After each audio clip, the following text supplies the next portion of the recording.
ওই অবস্থায় রয়েছে। আমরা কিনেছি কি করি আমরা যাইতে পারি না, কোনো জায়গায় যেতে পারি না। কাজ না হলে কাজটা দ্রুতভাবে হয়ে যায়, কাজটা হয় না কেন?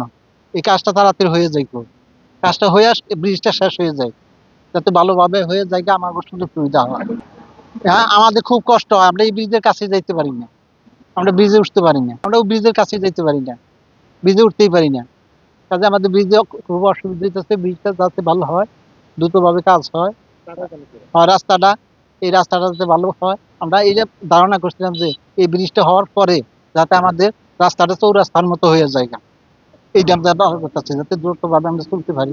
মোনালিসা হেভি ফ্লো 15 পিস প্যাকেটের সাথে 8 পিসের একটি প্যাকেট একদম ফ্রি। সরকারি লোকের কাছে আমার আবেদন, এই ব্রিজটা জানি ব্রিজটা হয়েছে মজবুত, ব্রিজ দেখে আমরা খুশি হয়েছি।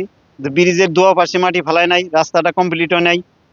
তার জন্য দক্ষিণ দিক থেকে আমাদের এলাকায় কলেজ আছে, কলেজে একটা মানুষ আসতে পারে না, মেয়ে সাওয়ালটা কলেজে আসতে পারে না। এখানে ছাত্ররা যাওয়া আসা করে, 2টা ছাত্র এই পানি দিয়ে আসার জন্য মারা গেছে, ছাত্রীরা মারা গেছে। আর এখানে দেখেন একটা নকুল বিল, বড় একটা বিল এই রাস্তার কাছে, একদিনের খোরাক হয় বাংলাদেশের। এই রাস্তা দিয়ে ধান নেওয়া পাবলিকের অনেক কষ্ট। আমাদের উপজেলার গোয়ালবাড়ি থেকে তেজপুর ফেরিঘাট সড়কের 40 মিটার চ্যালেঞ্জ আমাদের 25 মিটার আরসিসি গার্ডার ব্রিজের কাজ চলমান রয়েছে। বর্তমানে এই ব্রিজের অগ্রগতি 80%, এবং এই ব্রিজের নির্মাণ ব্যয় হচ্ছে 2,11,04,717 টাকা। ব্রিজের অনুমোদিত সময় রয়েছে আমাদের 31শে ডিসেম্বর 2025 পর্যন্ত।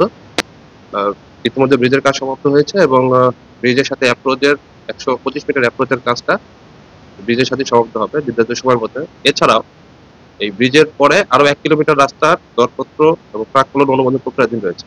এই ব্রিজ এবং রাস্তার কাজ সম্পূর্ণ হলে গোয়ালবাড়ি থেকে তেজপুর সড়কে খুব সহজেই যাতায়াত ব্যবস্থা উন্নতি সাধন।